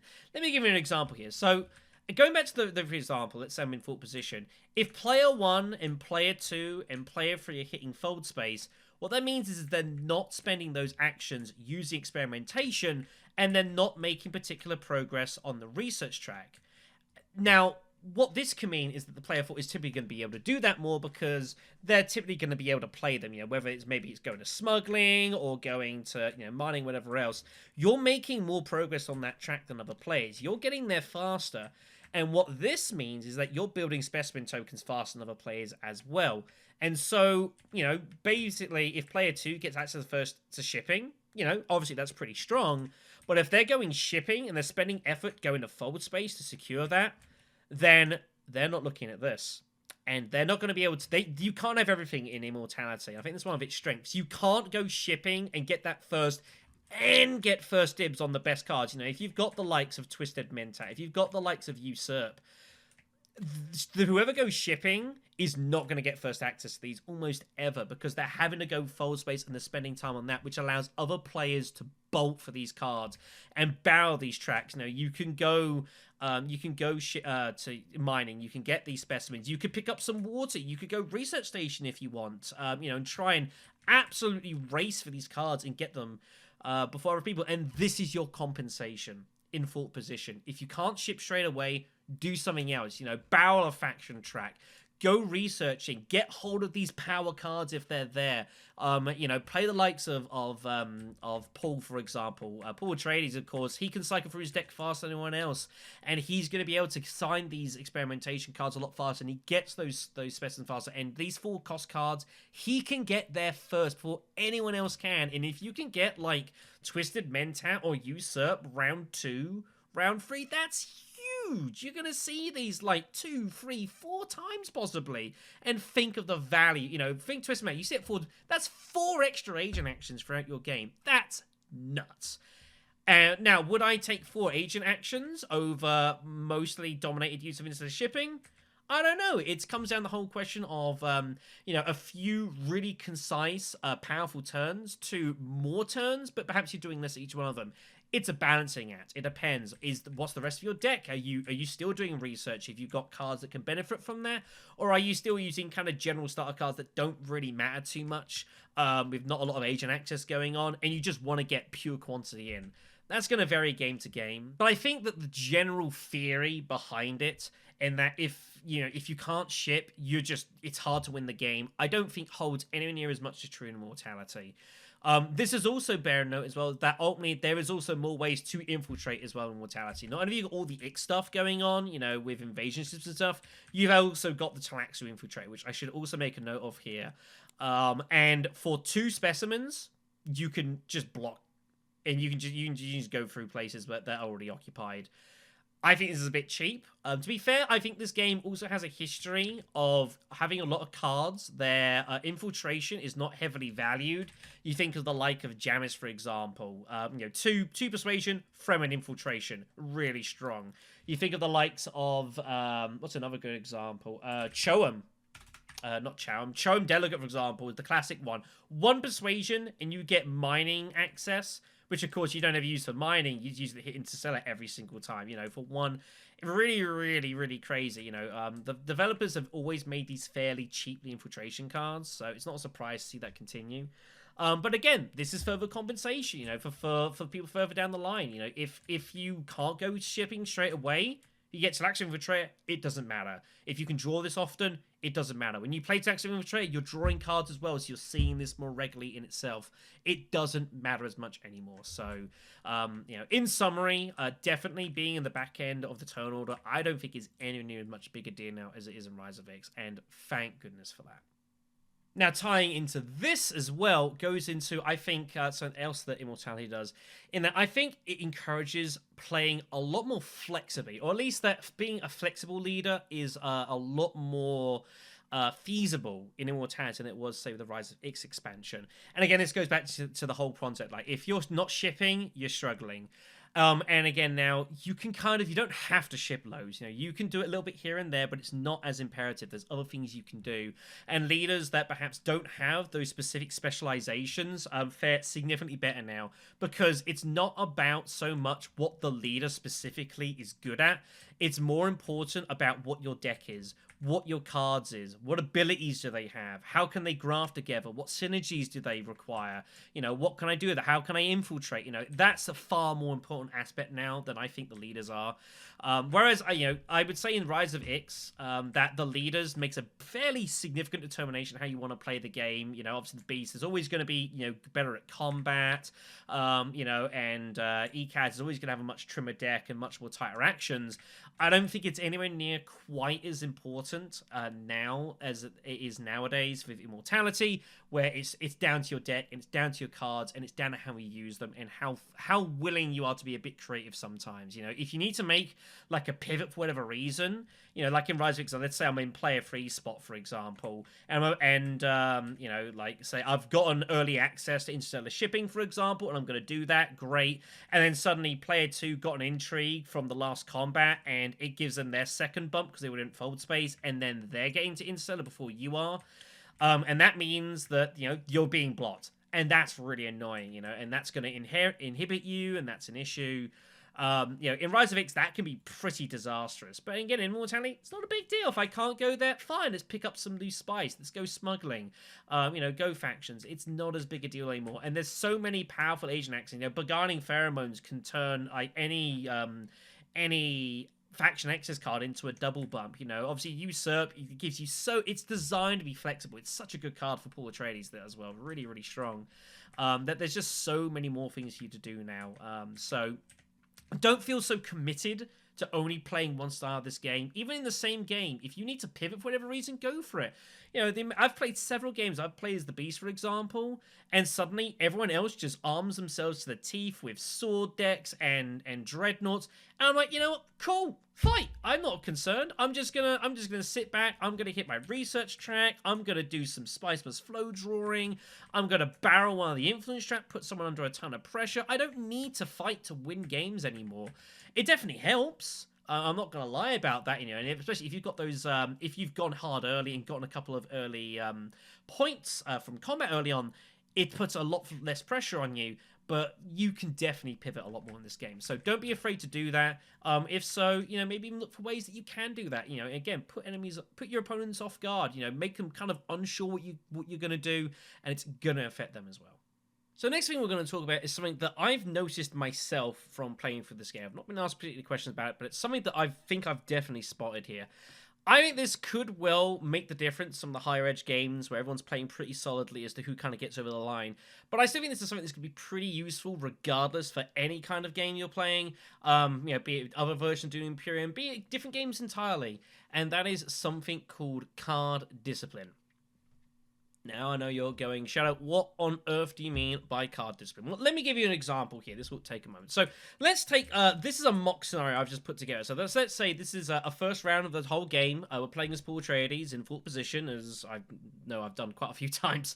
And as such as in fort position, it means we haven't got a lot of the very good spots we want to get to. So obviously, foul space is gone, smuggling, steals, all the really good spaces are gone. Not ideal for us. So we kind of play what we've got in front of us. So we go well first to pick up some money, and then, people kind of start playing a little bit tentatively, not really getting too heavily involved in the conflict, and I'm like, okay, maybe we can do something with that. So we actually make the commitment to go Mentat next turn, because we know we're going to get our Signet Ring. Of course, Paul Atreides' Prescience allows him to know that we're going to draw into that, and that means that we can then play another action, draw another card out of our deck, which we want to do. And we end up going to Carfag to get some troops in. That really doesn't particularly matter. What matters is that at the end of the day, we have 7 cards total, and this is our reveal. We have a total of 6 Persuasion, and we have 2 Specimen Cues. This is about as decent a reveal as you're realistically going to get for most games, being brutally honest. But it means that we are ready to buy some cards and do some work. So we get our 2 Specimen tokens. And, well, let's see what we've got here in the Imperium Row. So there's a lot happening here. Let's go through the Imperium Row first. So we've got High Priority Travel. We talked about this already. It's a pretty useful card. We haven't got immediate access to the Spacing Guild yet, but eventually this is going to draw us cards. This can give us some Standby Star on the side, which is not a bad thing as well. And we can make use out of that later on. It's also obviously very cheap. Planet Coupling, one of the very few cards in the Imperium Row, that graph that was introduced into the expansion. Again, it's only got 1 access, but it's still factory, it's not too bad. And it's a graph card, it's not a big deal. But again, it's drawing us cards, still pretty decent. We've got Lisan Al-Gaib. or so CJ tells me. Apparently, it's how it's pronounced. It's apparently it's an Arabic name that I've been managed to sound like it'd be coming from Tennessee. But regardless, I think this is an okay card. It's kind of, it does a little bit of everything. You know, we buy it for the spice, isn't too bad. It's got some benefits depending if we've got other cards on the row, which, you know, is a thing. But I don't think this is a card you should be looking to buy early. The one spice straight away is not a big deal, unless there's a particular tech that you're going to chase for. And other than that, it needs cards around it, so you know, it's thereabouts. Full Scale Skull is obviously a very strong card, but it's not one that we can purchase. We've got Show of Strength here, which, you know, again, like the double card draw for us looks really good. But the problem is that we need more troops out than our opponents, and the problem is we got like the Beast, we got Una, Dude. There's going to be a lot of combat here. Beast is going to get in troops all the time. It's going to be hard to kind of outmatch him there, and it's not really good for us if we do unless we keep just hitting Arakeen the whole time, which we can't feasibly do. So probably not the card for us. But there's some good stuff there. You know, Grafting's good. Hyperbolic Travel looks decent. Let's see what we've got in the Specimen row. So we've got Contaminator. I actually low-key think this is a really, really fun card to use. And I think it's one of the better cards in the deck. For owning one Specimen, you're getting Fremen access, which is good. Everyone's hit the Fremen. Everyone wants to hit our Hardy Warriors as and when they can. But important, it gives you a Scarab Beetle. And that is really good, trying to make a push onto the row. Especially if other leaders are going to be looking to make pushes and going to be fairly aggressive, potentially, in alliances and a lot of combat. That kind of gives us an edge, and maybe we want to look to try and push the row, get some specimens together maybe, but also we want to make a push on this row here, get this 2 spice first. We've got decent odds of that. We've got Natural Reflexes, which is a good card, don't get me wrong, but the problem is that for it to be really of much use to us, we need to do research, and the problem is that, well, both our experimentation cards are on the reveal phase, so we ain't going to be doing any research anytime soon, so it's not really a lot good for us. But there's a lot of potential here. Contaminators will also, I think, as well as it's decent as a standalone card, I actually think this card grafts really well, because it's just a beetle. And these are so hard to come by. Even if you get like 2 hits of Contaminator out, like that is really significant. That's going to give you an intrigue. That's going to give you a victory point. It's going to get you that 2 spice before anyone else can. Really significant. So, and of course, we have a graft card right here. So, you know, there's definitely potential here. So, what the heck? Let's start buying some cards. We've got some specimens. We're definitely taking Contaminator. No question about that. What do we get in this place? We get Carino Genes. So this is another cheap card here for 1 specimen. It's a little bit more speculative in the fact that it gives Emperor access, which is okay. It also does give Beetles, but it's got to be grafted, which is a bit of a problem. But it does give you 2 Slurry if you buy it. And you know what? If there's any time that you're going to get a card like this, probably getting it early is good. You know, we can refund for our Mentat. We can keep pushing towards Swordmaster. We can do it, maybe find a Conspire somewhere, get it that way. And again, like, if we get one Beetle out of this, that's still not too shabby. So, and we've got the Graft card. It's right there. Let's do it. So let's get hold of that. So that's both our specimens gone. They're both out of there. And then, as I said, we're going to plan Covering because it makes sense with our grafting. So we'll pick that up. So we've got next Water Peddler. Water Peddler, very good card. Again, early on, that extra water is good. We can draw it a lot, get loads of water. Kind of can't really pass it up, so we're going to pick that up for sure. We can't afford Gunflopter, so we'll get Hyper Travel. And you can already start seeing where this is starting to go. Now, this might be maybe a slightly more out there example, but I don't think this is completely ridiculous. In the space of 1 round, we've bought 5 cards. Our deck size has gone from 10 to 15 in the first round. And the thing is that if I pull these cards out and we look at these, are any of them really, like, that ridiculous? I mean, Carino Genes is admittedly a little bit on the speculative side. I accept that, but, you know, the money's still good for us regardless, and, you know, if we can get 1 graft of it, that's fine. We can always find more grafts. You know, Paul's pretty good at getting specimens, so we can find other stuff there. You know, and like, none of these reasons, I mean, you're gonna leave Water Peddler there? Really? I mean, you're gonna leave High Priority Travel there? Really? The point I'm trying to make here is that doing this is not inherently bad. I'm not going to sit here and I'm not going to tell you that you should not buy 5 cards in the first round if it comes out like this, because you probably should do. You know, there's nothing wrong with that. But what you've got to do is you've got to accept that if you do so, that this is now your deck. And the problem is that this deck is huge, and you need to do something about that. Now, again, we know that Paul obviously is better at drawing through his deck, but that discipline ability is only going to get him so far. It's only one card draw, like, every 2 or 3 rounds now, basically. We've got 15 cards in our deck. All right, Seek Allies we'll use. So let's say, call it 14 shortly. But that's still a lot of cards to get through. And you've just got to be very cautious how you proceed at this point. A really easy trap for people like Paul, for people like Ekaz, for people like Helena, is with so many good cards, and the fact that you've got 2 different currencies now to buy with, you can absolutely explode your deck. You can easily get 15, 16, 8. One of the first games of this I got to try with, I was playing with someone, in the middle of the 5th round of the game, they had a 20 card deck. And they'd already used their Seek Allies, and they'd already gone to Selective Breeding to do a trash there. They had 20 cards in the deck. It was crazy. I've never seen anything like it before, because they were just buying half-decent, cheap cards, 1s and 2s. Contaminator came out, Chair Dog came out, sort of thing. And the thing is that they just had such an enormous deck with no way to get through it at any particular speed that their game completely stalled out. Now, if it's your first or second game, we will tell you know what? Go for it. Go crazy. Get hold of these cards, experiment, play around with it, kind of see what synergizes what, do it. By all means, go for it. But obviously, once you start getting a handle of how the game works, you need to be able to condense what you're doing, because it's just too big a deck. And you've got to make a decision. If you're going to buy a load of cards early on, you need to have the discipline amongst yourself to say, right, so later on, if it gets to the next round, I'm not going to buy Lisan Al Gaib. All right, I've got, some Bene Gesserit stuff going on there, but how often am I going to get that? How often am I going to get this paired with Coupling or Contaminator? Not looking very likely, is it?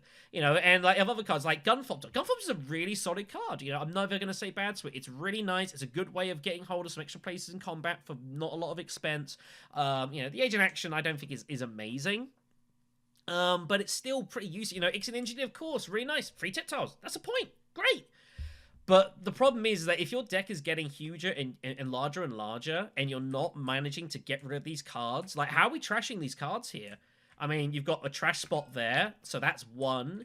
Selective Breeding, so we hit that twice, there's 2. That still gives me, 12 cards here? And that's not including any of it. And this is still the first round. There's so many cards. If In the Shadows comes out, if Voice comes out, Weber Power comes out, all these sorts of cards that will come in. Maybe we do get a load of Specimens, or we get something like Slig Farmer, and we compare that, potentially with stuff, Signet Ring, that's 3 Solari. Diplomacy, 4 Solari, that's not bad.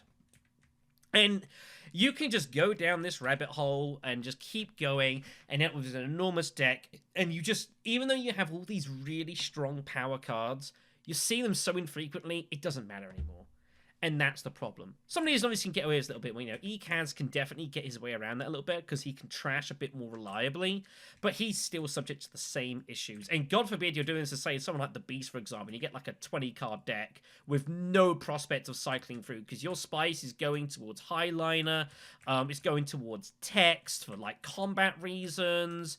You're going Hardy Warriors if you're Diplomacy, you're not going Selective Breeding, and your deck just gets enormous, and it just becomes so horribly cumbersome. So, and it goes the same way as well the other way around. Let's say that we don't buy any of these cards. Maybe, we get hold of, it's 2 rounds in, and the only cards we've got Usurp, and we've got Gunflopter, say, and we get Foof here. And suddenly our deck looks a lot more concise. Now, again, you still shouldn't go into the trap here and say, I'm just going to start buying, Lisan here. Let's buy Lisan with, an 8 Persuasion reveal and get, 2 Liaisons. You know what? When you get this and it works and you're doing some combat, great. You can buy some stuff here. But, how often are you really ever going to get this as well? And that's the other thing you got to be careful of when you're buying cards. You need to be able to make a determination. If I'm going to buy something, and you start filling up your deck, which you can do super easy, you need to make a realistic expectation of, are you going to actually have any benefit of this card? So going back to this Lisan example I'm talking about. So let's say we do end up buying this in the next round.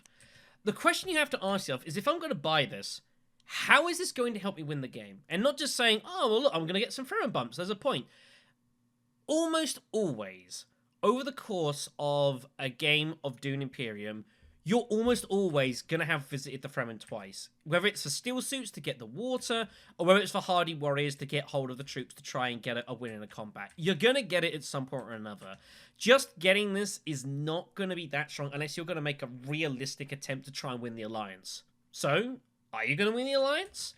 I mean, I don't know. It's going to be pretty tricky. Beast is here. Beast loves hitting hardy warriors. Obviously, it's great for him. Get tons of troop loads of pressure in. Leto's in the game. If you start making a push for that alliance, he's not going to let you just run away with it. He's going to be right behind you. He's going to keep you under pressure. Yuna can make surprises with her bumps and going shipping. She can catch really dangerously. And that's, and this is where the problems start coming into. I think another fascinating example of this is actually with the G manipulation card. Now, in the base game, this card was probably, almost undoubtedly, like a top 10 card in the game. Super useful, super strong. It let you trash cards, which is obviously super good because it was hard to do in the base game. The Bene Gesserit 2 Spice was pretty easy to do because there was a lot of Bene Gesserit cards in the deck compared to how many there was overall. That number has slightly dwindled over the course of time because there's so many other cards in the game now. But even so, it's still really good. It was a great lead-up card. And the 2 Persuasion is great because you end up buying a lot of Spice Must Flows in the base game because it was a good way of supplementing your point income. But the problem is like, if I get this card now, and this is on the row, like, is this going to really help me win the game? I mean, the card trashing, for sure, is going to be handy. I can try and start getting rid of some of these daggers. That'll be handy. But if this card just starts popping up, like, on the top of my draw pile, and I don't get this later on when I've got cards in the discard, it makes it a lot more cumbersome to use, You could argue, well, this is going to let me, give you more chance of the sand here.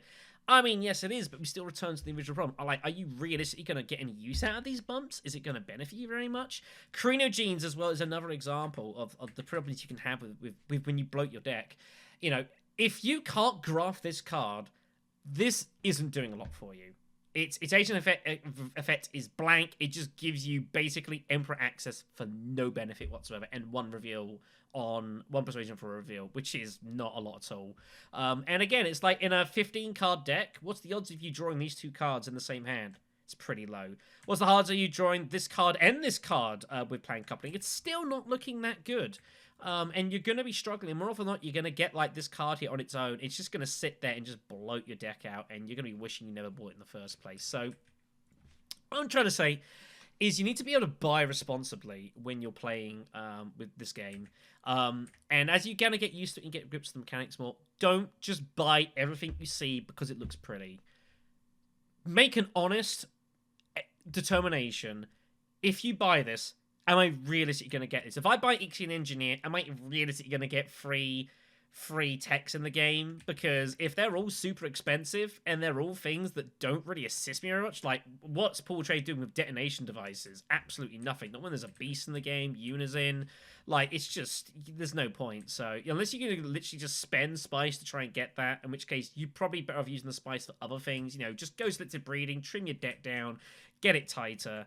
And try not to go too far off the deep end because it is very, very easy to do. So that covers pretty much all of the more advanced stuff that I want to talk about in this video. I'm sure as time goes on and people explore different bits and pieces, that, different metals will be suggested or arise, different things that might work. I'm not even talking about everything really in this video, like Reclaim Forces. I've not really talked about, like, say, using whether you want to use the troops or you want to get the bump from Reclaim Forces. It's kind of dependent. I don't particularly rate getting the troops from these specimens, but people are exploring that to see if it's more viable. I think the beetle bump is probably the better choice more often than not, but your mileage is definitely going to vary there. But there is still some more big picture stuff to talk about in this video, and just more general thoughts of my thoughts on Immortality. Such as like, is the game fun? Is it enjoyable? Is it worth getting a hold of? I would say that if you have played Dune Imperium before, you should 100% give this a spin. I think, on a personal level, I've really enjoyed this so far. There is obviously a bit of recency bias there. Something's new and shiny. Everyone dies for it. That's definitely good. But I do feel like there's just, there's a lot more going on in the game. And it just feels like there's less, you're less penalized for things that are outside of your control sometimes. There's a couple of exceptions we'll talk about in a moment, but I just feel like, as I've mentioned before with the whole shipping thing, like if I'm in fourth position here and if I can't go shipping for a while and it's no prospect, I can do other things. I can go, I can target I can target specimen cards. I can target other species. I can go for the row, and I can make a rush for that and get there first and get the benefits for that. I can look to get hold of that first. There's other things that I can do, and I think that's one of the things that I do like about it is that there are always options. Almost no matter who you're playing as and what position you have and whatever's going on, you've generally got some kind of option available to you. Maybe that's slightly easier for me, perhaps, because I generally kind of play in this sort of mentality where I will consider various options, and I like trying to keep more of an overview of things, and maybe that's why Ryzix doesn't suit me quite as well, because it's all about shipping and making sure you get there first. Now, I don't feel so punished if I decide I'm not going to do that, or for whatever reason I can't get there, I'm not going to sit here and say that going, say, Steel Suits and then Research Station in your first round to just rush research is that great a thing. But it doesn't seem anywhere near as ridiculous as it would have done, say, in the base game, Rise of X, so that's got to count for something, right? Now, there are going to be times, like any board game and any game of cards, where sometimes you're just going to draw a hand and it's just a bad hand. Like, we've all been there where, say, it's us to go first and we draw a hand and we want to go into the shipping, we just don't have any access there. It feels bad. Not going to lie. We've all been there. It sucks. But it doesn't feel quite as disastrous in Rise of X as it does in Immortality. Because again, there's still always other options available to you. You can still go to a city and put extra pressure, put early pressure on a combat. You can hit faction tracks. And all the good stuff you normally do, Mentat and whatever else. And besides, if you do end up putting your access later on, instead of shipping, there's more ways to infiltrate now than there used to be anyways, especially with Tleilaxu Infiltrator and other bits and pieces going on. There are other ways to make it, and grafting especially means that even typically if you do draw kind of a naff hand, as long as you've got a graft card in your deck somewhere, there's typically some way around it, and that cannot be a bad thing at all. But I'll also be realistic and say that I don't necessarily think Immortality is for absolutely everyone. I have had some folks that have come to me and talked to me about their experience with Immortality. A lot of them in generally been pretty positive, but some aren't so keen on it for a few reasons, which I'll cover. First of all, if you're playing Immortality with Rise of X, there's a lot going on. I mean, like, this is the size of the board. You got all these spaces, all these cards, all these grafting going on, the research happening, and it is easy to kind of get a bit overwhelmed by what everything's going on. Definitely, especially if you're used to X, which is kind of a lot more tighter because everything just centers around Interstellar, and now that things are perhaps a little bit more decentralized, and there's more things people can do, and it is ultimately kind of, as such, it makes it maybe a little bit trickier to stop other people doing certain things sometimes, you don't necessarily feel quite as control of in the game as you can feel sometimes of X, where, like, if you're in the driving seat and you're dominating shipping, things feel pretty easy. Totally get that, and I understand that. There's also been some questions posed to me about the use of atomics in this game as well. Now, we've already talked about atomics and how you can potentially use it to get rid of the road to improve your own persuasion, to try and get some better things, or you can try and use it to get rid of other people's rows. There is a knock-on consequence of this, which bears some understanding here. Let's take this Paul Atreides situation, and let's say that we ended up getting, obviously, this big reveal here. And the thing is that I did note that when we did this whole reveal stuff, is I noted that we got a lot of these draws happening once everyone else had done their actions. And that was the important thing. We went and got Mentat, and then we got Signet Ring. And the important thing was that when we went Signet to draw more cards, like if I'd have gone Arakeen to draw like an 8th card, everyone else has already revealed sort of at that point. And as such, they can't, like, stop us from, like, drawing a load of cards, because it means they can't use their atomics. One of the consequences that we've had is because people are afraid of atomics now because it exists, is you get to this situation where people kind of don't want to build up these heavy persuasion hands anymore, because if there's good cards in the road like a Lady Jessica or a Kwisatz Haderach in the opening rows, they're just going to get destroyed. Someone's going to destroy it. They're not going to let someone else have it if they can't have it because it's just too dangerous and they get rid of the row. It does de-incentivize trying to build up hands for reveal early, unless you're willing to just take punts with atomics and just kind of see what you're rock and roll with. Now, I myself, I'm not that concerned about that. I'm willing to kind of accept that that's kind of, it's part of the game of atomics, and the fact that you have to kind of think a bit more on your feet with this game. But I totally, again, understand people that are much more used to building their hands solidly for reveals, and that are kind of much used to that. I think that's an important part of the game, and are scared that that's perhaps being done away with. I can understand that. I've also had some questions about how atomics should work. I've had questions with atomics and like its usage. Some people don't like the fact that you could potentially use it to get rid of these really good cards other people want. So there's been suggestions. I've heard people suggest that rather than just taking out the entire Imperium row, that atomics should also get rid of the this row as well, and that should be destroyed and replaced as well, because sometimes you get cards that people don't particularly want and it just stagnates. It's a way of getting through that. I've heard people also suggest that maybe the atomics should destroy the Imperium row, but it should only be like the cheap cards, anything that's like 6 and above. So here we'd keep full scale assault, and then we'd redraw, and then you'd get all these fun cards here, to make sure people are getting good cards. You'd get rid of the trash, which is the point of atomics, they feel. And then, that's helping to accelerate everyone's decks.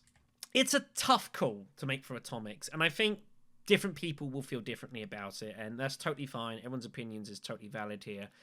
But I think there is a bit of case sometimes, some of the things up here, of a bit of cakeism going on here. I've had someone, I won't go for a name, but I know there was someone that spoke to me like before with Immortality and sort of heard about atomics. Was like, oh great, we can get rid of all these cards, and we're not being like held by ransom with all these bad trash cards.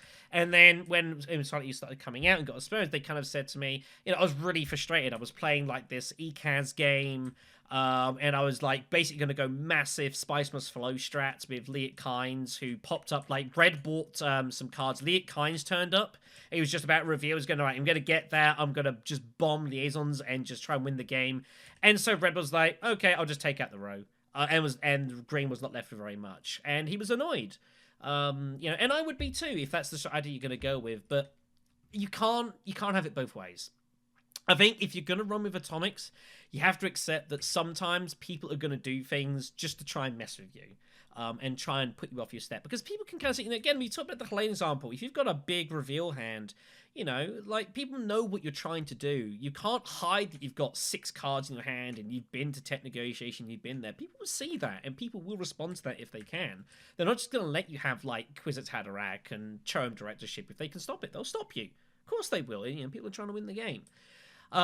And again, I've still talked about the fact that it may not even be that good because you've still got all that persuasion. And if they take out the row, they might reveal some good stuff. And even if they don't, you can still take out the row, and you can do it yourself, and you can take it. And in that, by the time you've had like 15 cards come up on the row, and some of which you're probably going to have some use out of. So, I get both sides of it, but I think if you're on atomics, I think you got to take it. I've also had 1 or 2 people suggest, well, maybe we should just play Immortality without atomics at all and just completely ignore it ever happened. I've not played Immortality without atomics. It's something I'd have to trial. I don't know if I'd like it more or not. I'd really have to see. But maybe if you're playing at home, playing with some people that play this game regularly, why not go for it? Why if we're not for a game that says, hey guys, you know what? Let's just try something a little bit different and see if we prefer the experience more. And let's just get rid of the atomics tokens and just they don't exist. The beauty of a game like this is that there is plenty of scope to house rule. You think, for example, the way we select leaders, for example, there is no information in the rulebook how to draw leaders. You can go through here, you go through the whole setup page of how to set it up, taking the cards, all your components. Everyone picks their rules, but that's it. There's no information how you pick your leaders. Doesn't tell you, because Paul Denon, when he designed this, he wanted people to kind of have their own thoughts and their own kind of, for groups to decide how they wanted to do it the most fairly. We do the 4-3-2-1 pick because we as a community on the tabletop simulator have deemed it the most fair. But, in time we might think, actually, there's a better way of doing it. Maybe player 1 is actually one being the most inconvenient. Maybe we should go 1-2-3-4. I don't know. There's different things for us to try. So, by all means, give it a spin. Maybe if you like it more, start playing games without atomics. Go for it. But I think, personally, it's probably here to stay in the long run, especially in any kind of official capacity. A special note I'll make here regarding playing Immortality without Rise of X. Because, again, obviously, a lot of it assumes that you are. I have played a couple of games of just Dune Imperium with Immortality. They are definitely different experiences to Rise of X, especially for someone who's not played that much base game.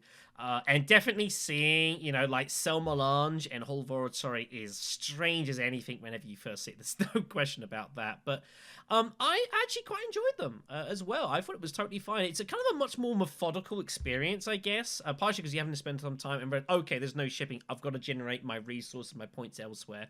And it does mean that it's very hard, I find, for someone to really run away the game. There'll always be exceptions. That always happen, but it's not like actually... It doesn't happen as often as you would think, and as often as it can definitely do in some other versions of the game as well. So, and you have to, obviously there's a lot more mining anyways, because it's how it works. Mining is very, very common and popular.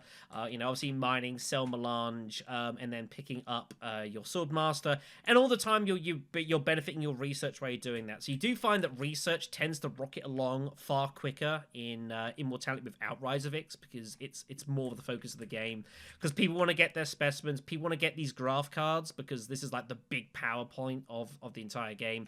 If Rise of Ix shipping was your action driver, grafting can definitely be that in Immortality on its own. So that would be my advice to you there. But I think it was a totally fun experience. If it was a little bit different and a little bit slower, but is that a bad thing? I don't see it has to be. But in conclusion, I've definitely enjoyed my time with Immortality. I thought it's been really, really good. There are some, questionable things going on, some mechanics people aren't particularly a fan of. And there are also possibly a couple of cards that I think in the hands of experienced players are probably just too damn good. And maybe in a more official capacity, that might be addressed. I don't know. But I still think the pros far outweigh the negatives for sure. And as I said, if you've not had a chance to give Dune Imperium with Immortality a spin, by all means, find a way to do so. Go to a local store, local games club. Someone's probably going to have it. Sit down. Also, give it a spin. Give it a try. And I think you'll have a pretty awesome 90 minutes for sure. I'm also sure it won't be long until we get obviously more Dune Immortality content onto the channel. We've obviously stuff like Dune After Dark and our discussion pieces we've got going on the channel. And on a more competitive side, I'm pretty sure we'll find a tournament for this at some point or another, but that will have to be it for the time being. So thank you much for your company. Hope you enjoyed and learned, hopefully, over the course of the last however many minutes or so it's been. If there's anything that I have missed, which I'm sure there has been, put it in the comment section below. I'll respond as best as I can with what information and help I can give. And if there's a load of things that I have missed, nothing's stopping us doing another video, right? I don't think so at all. So take care of yourselves, have a good one, and hopefully you enjoy Immortality, and hope you have a lot of fun with it, because, you know what? That's what matters in the day, folks. It's about having the fun. Take care, everyone.